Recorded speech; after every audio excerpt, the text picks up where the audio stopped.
Hello. मैं गोदान उपन्यास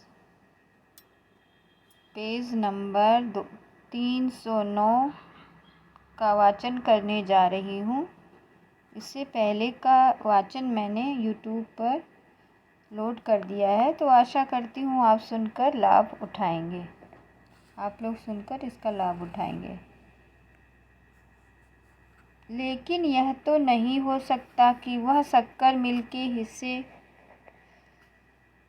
हिस्सेदारों के हित का विचार न करे। अपना स्वार्थ त्यागने को वह तैयार हो सकते थे अगर उनकी ऊंची मनोवृत्तियों को स्पर्श किया जाता। लेकिन हिस्सेदारों के स्वार्थ की रक्षा न करना यह तो अधर्म था, यह तो व्यापार है। कोई सदाव्रत नहीं है कि सब कुछ मजदूरों को ही बांट दिया जाए। हिस्सेदार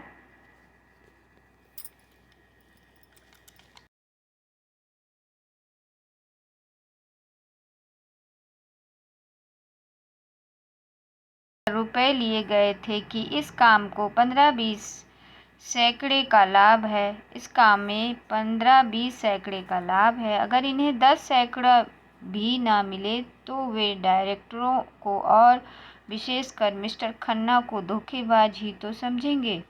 और फिर अपना वेतन वह कैसे कम कर सकते थे।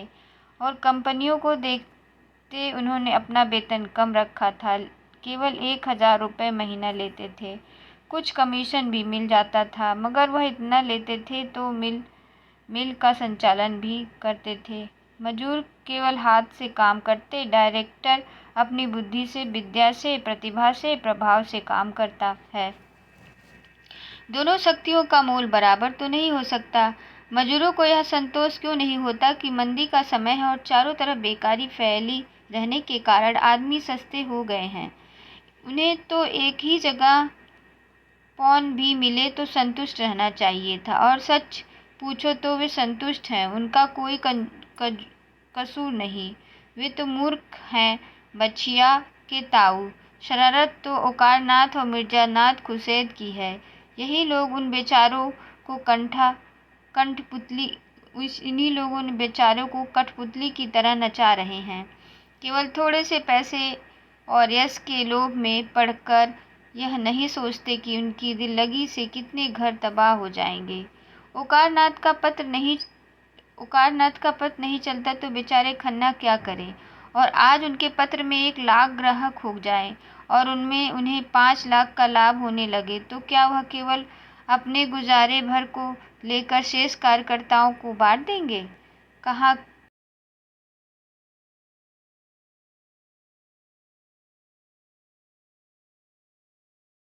तो क्या वह अपने गुजारे भर को लेकर सब कुछ मजदूरों में बांट देते थे? वह उसी गुजारे के रकम में यूरोपियन छोकरियों के साथ विहार करते थे, बड़े बड़े अफसरों के साथ दावतें उड़ाते थे, हजारों रुपए महीनों के शराब पी जाते थे और हर साल फ्रांस और स्विट्जरलैंड की सैर करते थे।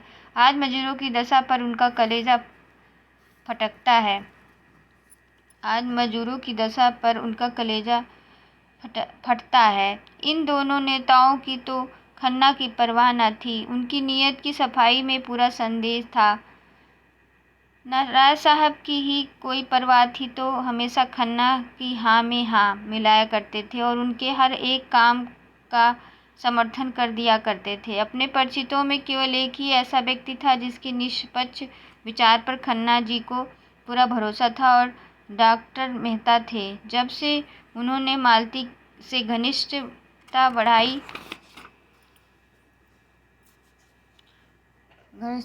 बढ़ाना शुरू की थी, खन्ना की नज़रों में उनकी इज्जत बहुत कम हो गई थी। मालती बरसों खन्ना के सहृदय श्री रह चुकी थी, पर उन्होंने सदैव खिलौना समझा था। उसमें संदेह नहीं कि वह खिलौना उन्हें बहुत प्रिय था। उनके खो जाने पर या टूट जाने पर या छिन जाने पर वह खूब रोए थे, लेकिन थी वह खिलौना ही। उन्हें कभी मालती पर विश्वास न हुआ। वह कभी उनके ऊपर विलास आवरण को छेद कर उनके अंतःकरण तक न पहुंच सकी थी। वह अगर खुद खन्ना से विवाह का प्रस्ताव करती तो वह स्वीकार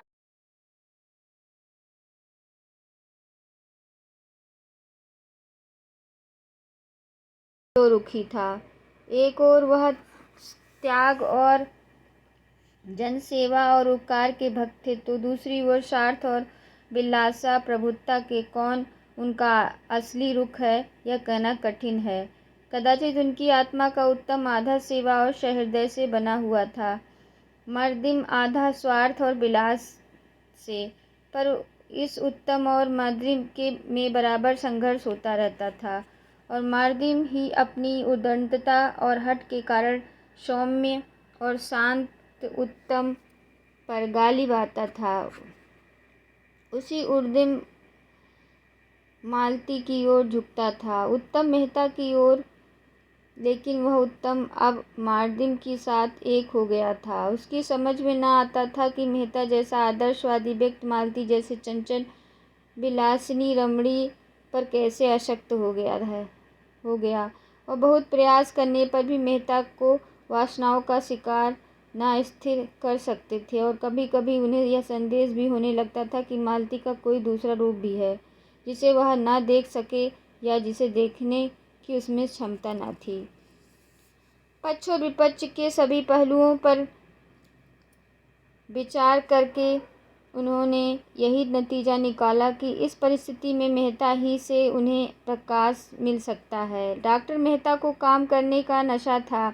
आधी रात को सोते थे और घड़ी रात रहे उठ जाते थे। कैसा भी काम हो उनके लिए वह कहीं न कहीं से समय निकाल लेते थे। हॉकी खेलना हो या यूनिवर्सिटी डिबेट, ग्राम संगठन हो या किसी शादी का नैवेद्य, सभी कामों के लिए उनके पास लगन थी और समय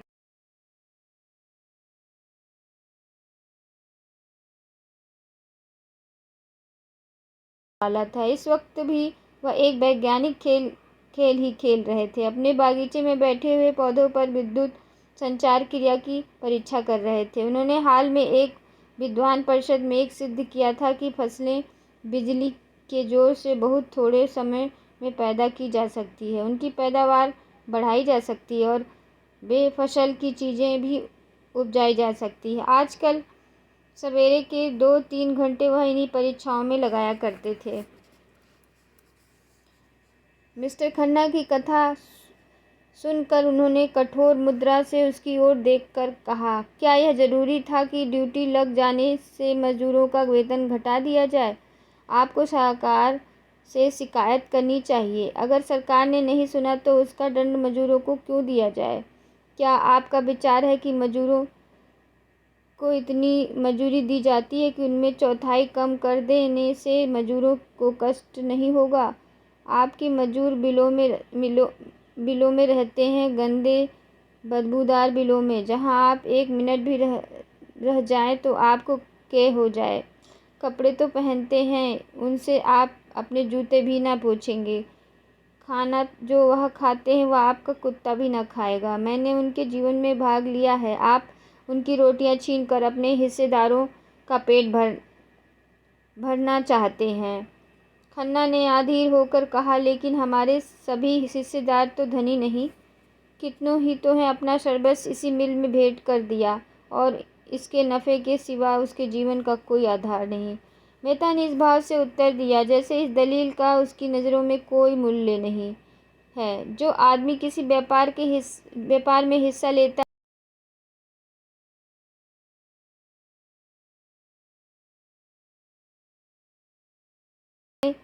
मिलने पर उसे अपना एक नौकर कम कर देना पड़े या उसके मक्खन और फलों का बिल कम हो जाए, लेकिन वह नंगा या भूखा न रहेगा। जो अपनी जान खपाते हैं उनका हक उन लोगों से ज़्यादा है जो केवल रुपया लगाते हैं।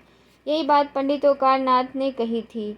मिर्जा खुर्शीद ने भी यही सलाह दी थी। यहाँ तक कि गोविंदी ने भी मजदूरों ही का पक्ष लिया था, पर खन्ना जी ने उन लोगों की परवाह न की थी। लेकिन मेहता के मुंह से वही बात सुनकर वह प्रभावित हो गए। ओंकारनाथ को वह स्वार्थी समझते थे, मिर्जा खुर्शीद और गैर जिम्मेदार, और गोविंदी को अयोग्य। मेहता की बात में चरित्र अध्ययन और सद्भाव की शक्ति थी। साहस मेहता ने पूछा, आपने अपनी देवी जी से भी इस विषय में राय ली? खन्ना ने संकुचाते हुए कहा, हाँ, पूछा था। उनकी क्या राय थी? वही जो आपकी है। मुझे ये आशा थी कि आप उस विदुषी को अयोग्य समझते हैं। उसी वक्त मालती आ पहुंची और खन्ना को देखकर बोली, अच्छा, आप विराज रहे हैं। मैंने मेहता जी की आज दावत की है, सभी चीज़ें अपने हाथ से पकाई है। आपको भी न्योता देती हूँ। गोविंदी देवी से आपका यह अपराध क्षमा करा दूंगी। खन्ना को कौतूहल हुआ, अब मालती अपनी हाथों से खाना पकाने लगी है। मालती, वही मालती जो खुद कभी अपने जूते न पहनती थी, जो खुद कभी बिजली का बटन तक न दबाती थी। विलास और विनोद ही जिसका जीवन था। मुस्कुराकर कहा, अगर आपने पकाया है तो जरूर आऊँगा। मैं तो कभी सोच ही नहीं ना सकता था कि आप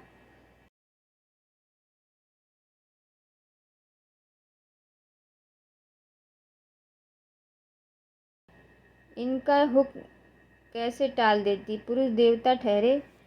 खन्ना ने इस व्यंग का आनंद लेकर मेहता की ओर आंखें मारते हुए कहा, पुरुष तो आपके लिए इतने सम्मान की वस्तु न थी। मालती झेपी नहीं। इस संकेत का आशय समझकर जोश भरे स्वर में बोली, लेकिन अब हो गई हूँ, इसलिए कि मैंने पुरुष का जो रूप अपने परिचितों की परिधि में देखा था, उससे यही कहीं सुंदर है। पुरुष इतना सुंदर, इतना कोमल हृदय। मेहता ने मालती की ओर दीन भाव से देखा और बोले, नहीं मालती, मुझ में दया करो, नहीं मैं यहाँ से भाग जाऊँगा। इन दिनों जो कोई मालती से मिलता वह उससे मेहता की तारीफ के पुल बांध देती, जैसे कोई नवदीक्षित अपने नए विश्वासों का ढिढोरा पीटता फिरे। सुरुचि का ध्यान भी उसे न रहता और बेचारे मेहता दिल में कट कर रह जाते थे। वह कहीं कड़ी और कड़वी आलोचना तो बड़े शौक से सुनते थे, लेकिन अपनी तारीफ सुनकर जैसे बेवकूफ़ बन जाते थे। मुंह जरा सा निकल आता था, जैसे कोई फबकती कसी गई हो। और मालती उन औरतों में ना थी जो भीतर रह सकें, वह बाहर ही रह सकती थी। पहले भी और अब भी, व्यवहार में भी, विचार में भी। मन में कुछ रखना वह ना जानती थी। जैसे एक अच्छी साड़ी पाकर वह उसे पहनने के लिए अधीर हो जाती थी, उसी तरह मन में कोई सुंदर भाव आए तो वह उसे प्रकट किए बिना चैन न आ पाती थी। मालती ने और समीप आकर उसकी पीठ पर हाथ रखकर मानो उनकी रक्षा करते हुए कहा, अच्छा, भागो नहीं, अब कुछ ना कहूँगी। मालूम होता है तुम्हें अपने निंदा ज़्यादा पसंद है।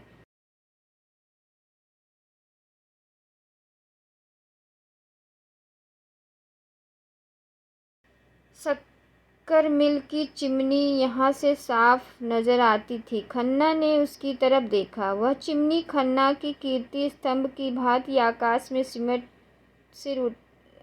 में सिर उठाए खड़ी थी। खन्ना की आंखों में अभिमान चमक उठा। इसी वक्त उन्हें मिल के दफ्तर में जाना है।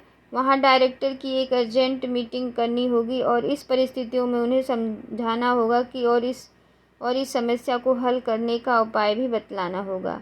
मगर चिमनी के पास यह धुआं कहाँ से उठ रहा है? देखते देखते सारा आकाश बैलून की भांति धुएं से भर गया। सबों ने सशंक होकर उधर देखा। कहीं आग तो नहीं लग गई? आग ही मालूम होती है। सहसा सामने सड़क पर हजारों आदमी मिल की तरफ दौड़े जाते नजर आए। खन्ना ने खड़े होकर जोर से कहा, तुम लोग कहाँ दौड़े जा रहे हो? एक आदमी ने रुक कर कहा, अजी, शक्कर मिल में आग लग गई है, आप देख नहीं रहे? खन्ना ने मेहता की ओर देखा और मेहता ने खन्ना की ओर। मालती दौड़ी हुई बंगले में गई और अपने जूते पहन आई। अफसोस और शिकायत करने का अवसर न था। किसी के मुंह में से एक बात न निकली। खतरे में हमारी चेतना अंतर्मुखी हो जाती है। खन्ना की कार खड़ी ही थी। तीनों आदमी घबराए हुए आकर बैठे और मिल की तरफ भागे। चौरास्ते पर पहुंचे तो देखा सारा शहर मिल की ओर उमड़ चला आ रहा है। आग में आदमियों को खींचने का जादू है। कार आगे न बढ़ सकी। मेहता ने पूछा, आग बीमा तो करा लिया था ना? खन्ना ने लंबी सांस खींचकर कहा, कहाँ भाई, अभी तो लिखा पढ़ी हो रही थी, क्या जानता था कि यह आफत आने वाली है। कार वहीं राम आश्रय छोड़ दी गई और तीनों आदमी भीड़ चीरते हुए मिल के सामने जा पहुंचे। देखा तो अग्नि का एक सागर आकाश में उमड़ रहा था। अग्नि की उन्मत्त लहरें एक पर एक दांत पीसती थीं, जीभ लपलपाती थी और जैसे आकाश को